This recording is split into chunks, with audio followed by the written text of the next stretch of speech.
जय बोलो देवादिदेव 1008 श्री भगवान महावीर स्वामी की जय जय जय। अहिंसा परमो धर्म की जय जय जय। परम पूज आचार्य गुरुवर श्री विद्यासागर जी महाराज जय जय जय। पूज मुनिवर श्री प्रमाण सागर जी महाराज की। मनुष्य के जीवन में उसकी भाषा और बोली का बहुत महत्वपूर्ण स्थान है। हमारा समस्त व्यवहार हमारी भाषा या वचन व्यवहार से चलता है। हमारी भाषा में यदि सच्चाई होती है तो वह सबके मन को हरती है और उसकी प्रामाणिकता भी रहती है। और जिनकी भाषा अप्रामाणिक होती है, जो झूठ बोलता है, लोग उस पर कभी भरोसा और विश्वास नहीं करते। आज बात उसी की आप सबके बीच करनी है। हमारे पास वाणी है, भाषा है, हम बोलते हैं, बोलने की कला में भी निपुण है, पर हमें ये देखना है कि मेरी वाणी में सच्चाई का पुट कितना है। सच बोलने का हमारा अभ्यास कैसा है। आप अपने मन से पूछिए कि मैं 24 घंटे में जो बोलता हूँ उनमें सच ज़्यादा रहता है या झूठ? क्या रहता है? हाँ, झूठ रहता है। और कोई आपसे झूठ बोले तो आपको अच्छा लगता है क्या? नहीं लगता है। मुझसे कोई झूठ बोले, मुझे पसंद नहीं, तो मेरी झूठ को कोई दूसरा कैसे पसंद करेगा? कभी विचार किया आपने? दूसरों की जो बातें मुझे पसंद नहीं, मेरी उस बात को कोई दूसरा भी पसंद नहीं कर सकता। ये एक बहुत बड़ी बात है। तो मेरे झूठ को जब कोई दूसरा पसंद नहीं करेगा तो मैं उस झूठ को कैसे सम्मान दूं? उस झूठ को अपने जीवन में कैसे स्थान दूं? अब सच सवाल है सच का। तो सच हमारे जीवन में कैसे प्रतिष्ठापित हो? प्राय लोग जब सच की बात करते हैं तो सत्य बोलने का नाम ही सच मानते हैं।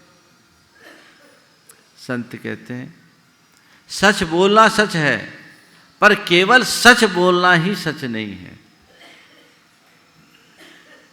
आज 4 बातें आप सबसे करूंगा। सत्य बोलो, प्रिय बोलो, अप्रिय सत्य मत बोलो और प्रिय असत्य मत बोलो। सत्य, प्रिय, सत्य के साथ प्रिय होना चाहिए। केवल सच्चाई ही नहीं, सच्चाई के साथ अच्छाई भी होनी चाहिए। सत्यम ब्रूयात् प्रियम ब्रूयात् न ब्रूयात् सत्यम अप्रियम न नृतम च प्रियम ब्रूयात् ऐसा धर्म सनातन। सत्य बोलो, प्रिय बोलो, अप्रिय सत्य मत बोलो और प्रिय असत्य से बचो।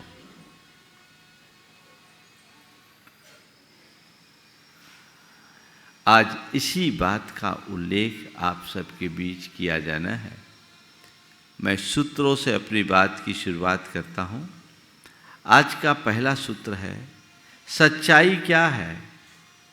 जिसमें दूसरों को कुछ भी हानि न पहुँचे, उस बात को बोलना ही सच्चाई है। वाक्य को दोहरा रहा हूँ। सच्चाई क्या है? जिसमें दूसरों को हानि न पहुँचे, उस बात को बोलना ही सच्चाई है। कुछ लोग बोलते मैं तो बड़ा खरा बोलता हूँ।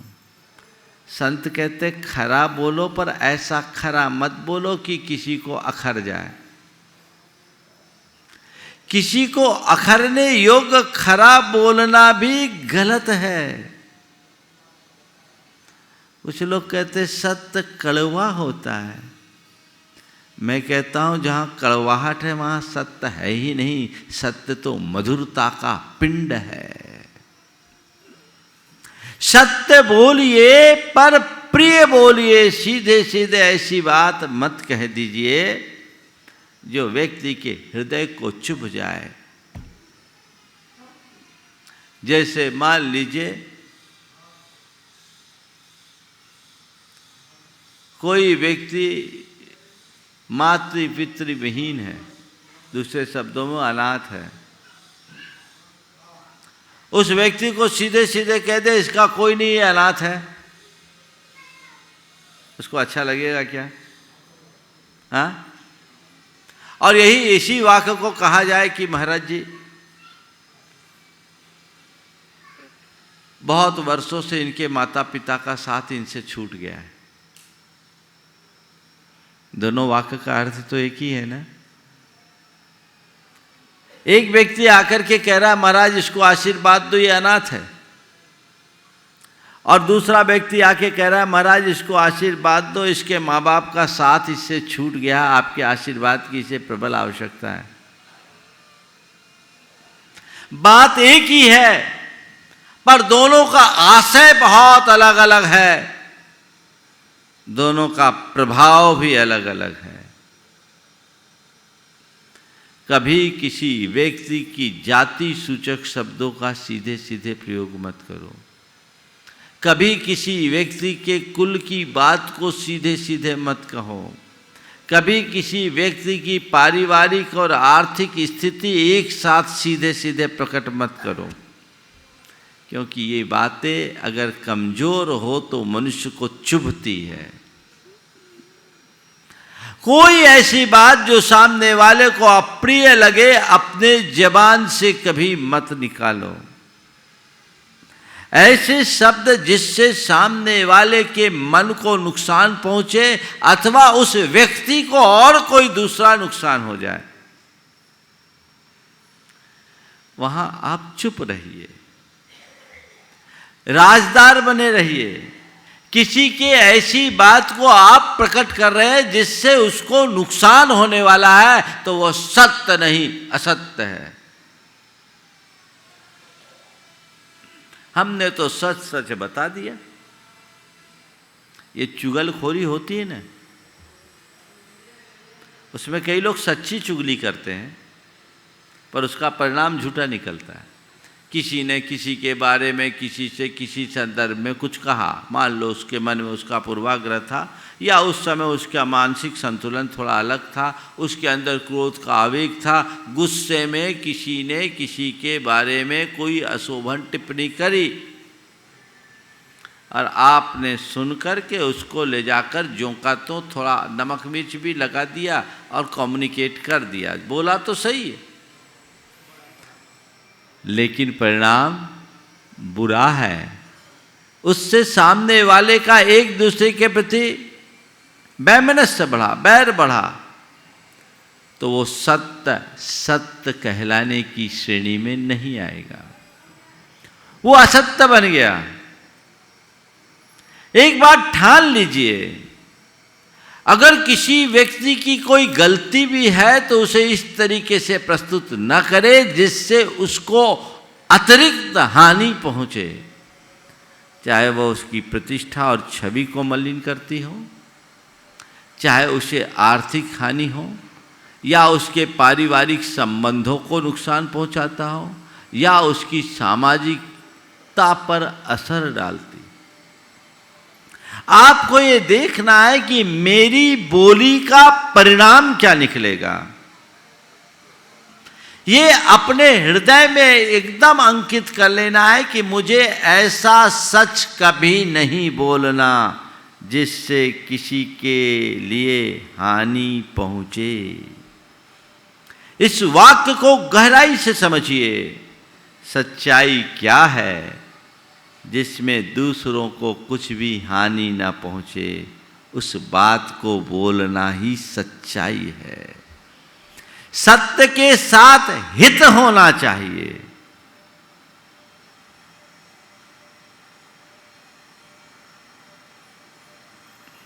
सत्य के साथ हित बोलना चाहिए।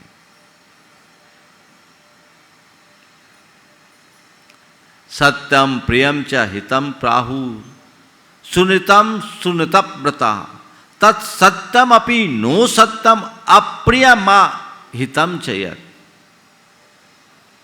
सत्यम प्रियम हितम चाहु सुनतम सुनतव्रता तत्सत्यम अपि नो सत्यम अप्रियमा हितम च यत्। किसको सच बोला?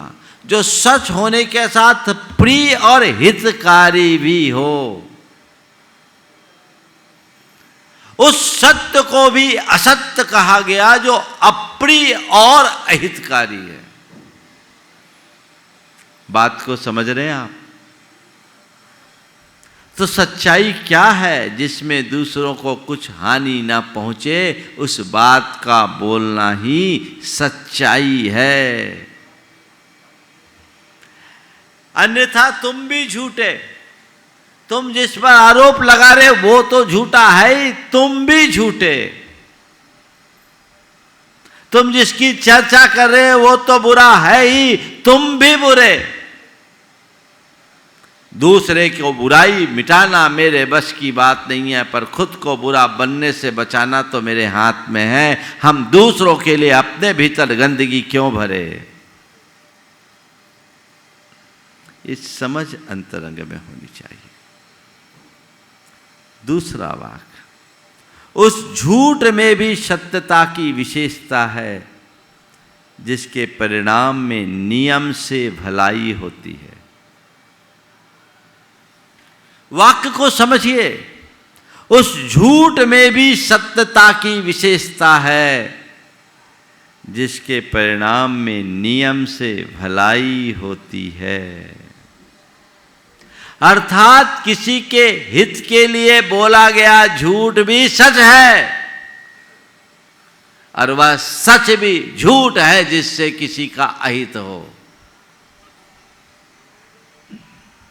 हमारा मूल उद्देश्य स्व पर का हित साधन है। इसलिए अपनी भाषा का प्रयोग करते समय हमें इन बातों को गहराई से समझना चाहिए। अब आप सवाल करोगे, महाराज कोई अपराधी है, किसी ने अपराध किया है और हम उसके दृष्टा हैं, क्या हम उसकी बात को स्वीकार लें? हम बोलते हैं, बताते हैं तो हमारी गवाही से उसको सज़ा मिलती है और उसकी सज़ा से उसका हित होता है, तो इस कथनानुसार तो हमें चुप रहना चाहिए, नहीं बोलना चाहिए। और अगर ऐसा हम करते हैं तो क्या अपराध और अपराधी को बढ़ावा नहीं मिलेगा? है ना? शायद आपका सवाल हो। मैं आपको इस संदर्भ में दो बातें कहूँगा। पहली बात तो ये कि सामने वाले का अपराध किस श्रेणी का है। अगर कोई छोटा मोटा अपराध है जिससे व्यक्ति, समाज और देश को कोई बड़ा नुकसान न हो, और उस व्यक्ति के हृदय में अपराध बोध है, तो हमें अपनी कुशलता का परिचय देकर उसे बचाना चाहिए, क्योंकि उसमें उसकी भलाई है। और कोई संगीन अपराध है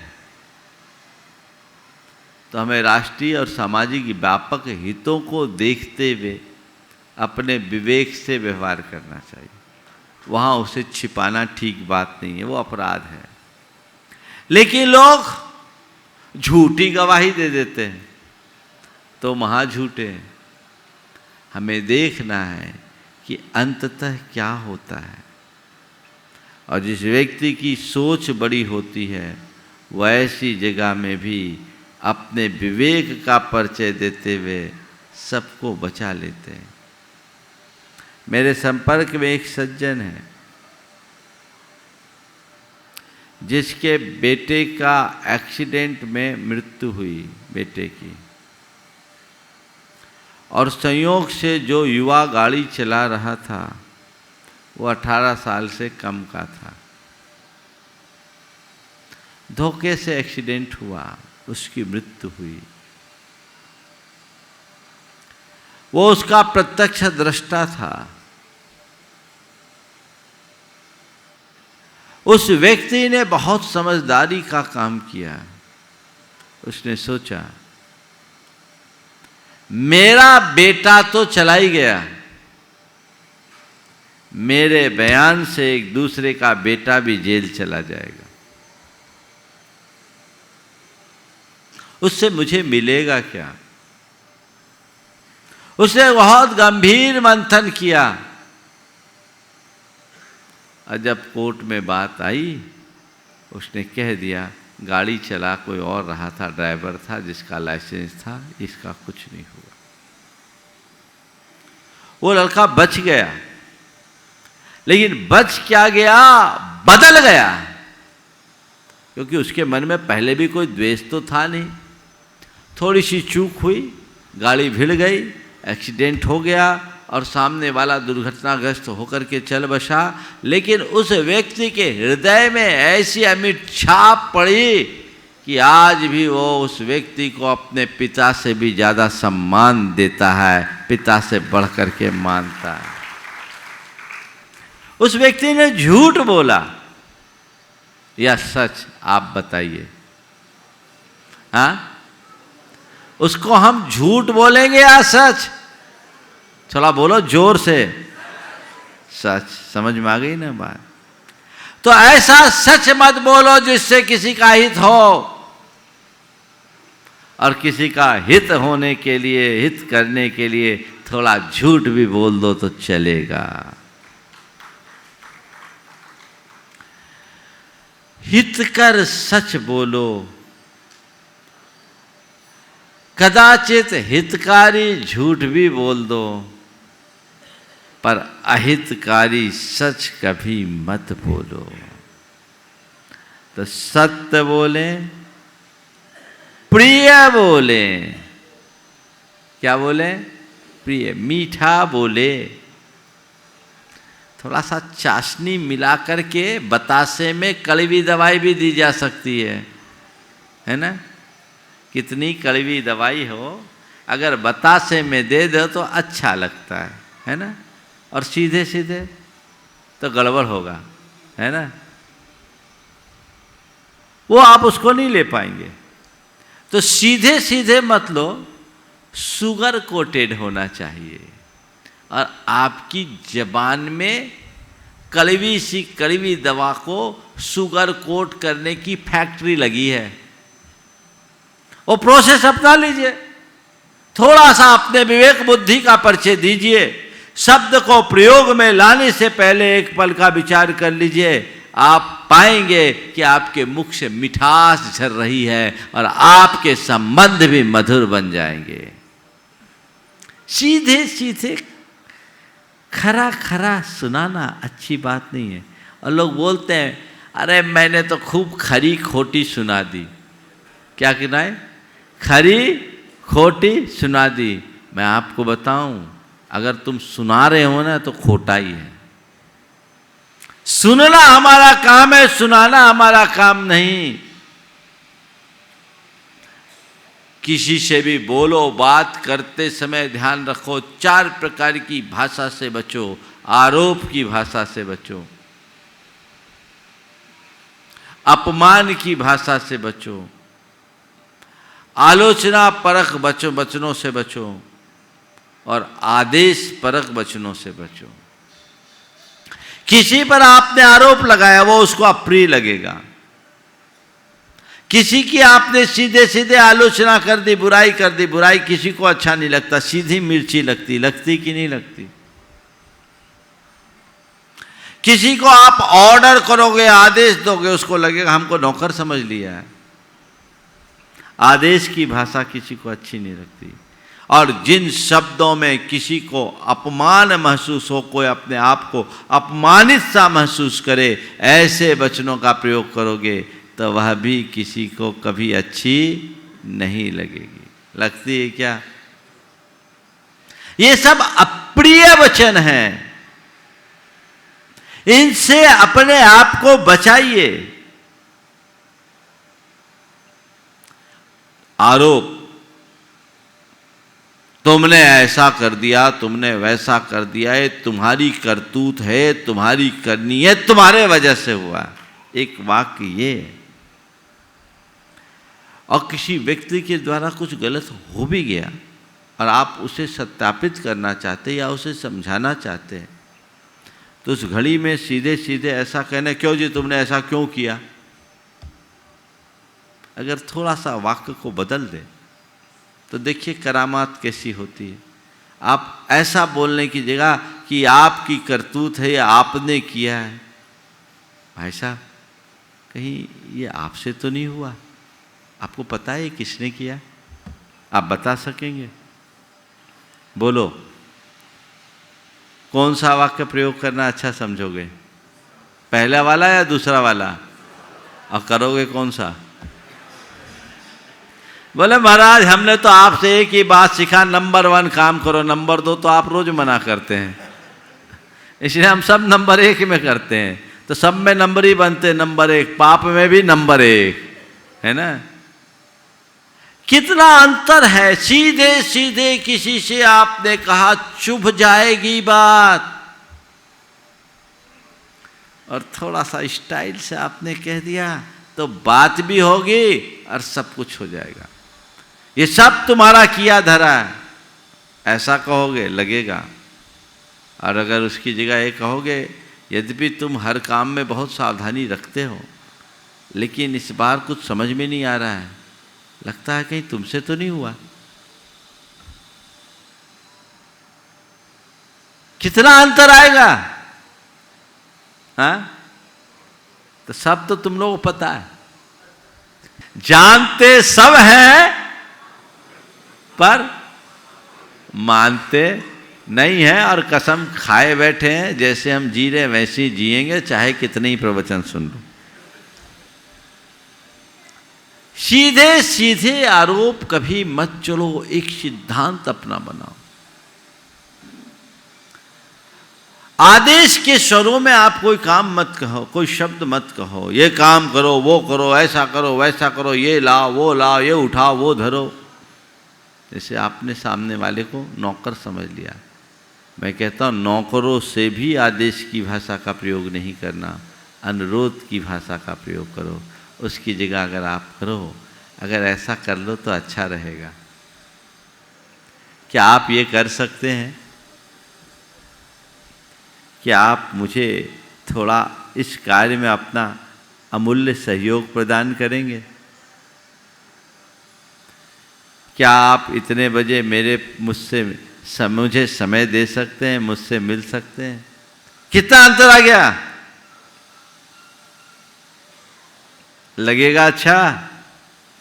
अच्छा क्या लगेगा? सामने वाला तुम्हारा अपना बन जाएगा।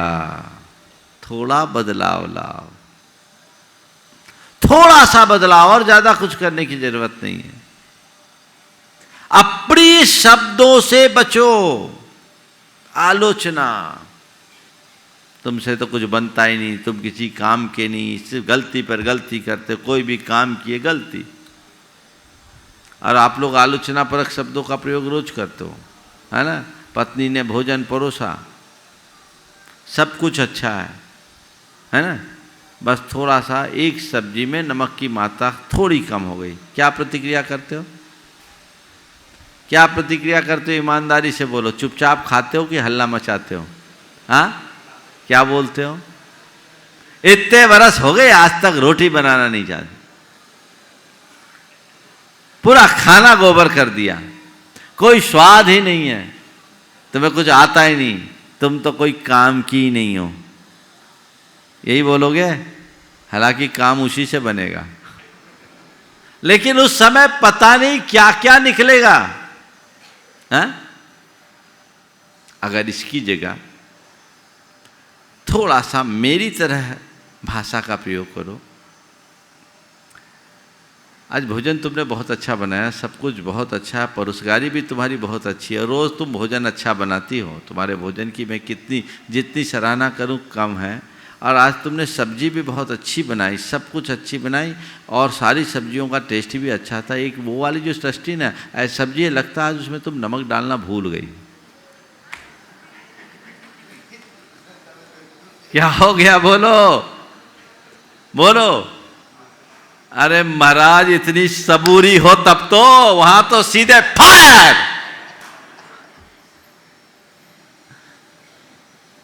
कितना अंतर है। अगर अपने व्यक्तित्व को निखारना चाहते हो और अपने संबंधों को मधुर बनाना चाहते हो तो अपने भीतर ऐसे परिवर्तन के लिए ठानना पड़ेगा। खुद के भीतर संकल्प जगाना होगा कि मुझे ये करना है, करना नहीं करना ही है। मुझे चेंज करना है, अपने भीतर परिवर्तन करना है, अपने भाषा को, अपने व्यवहार को, अपनी भावना को बदल के रहना है। असंभव नहीं है। और अपमानजनक शब्दों का प्रयोग, घटिया शब्दों का प्रयोग, अपशब्दों का उच्चारण, अबे तबे करके, रे तू करके बात करना,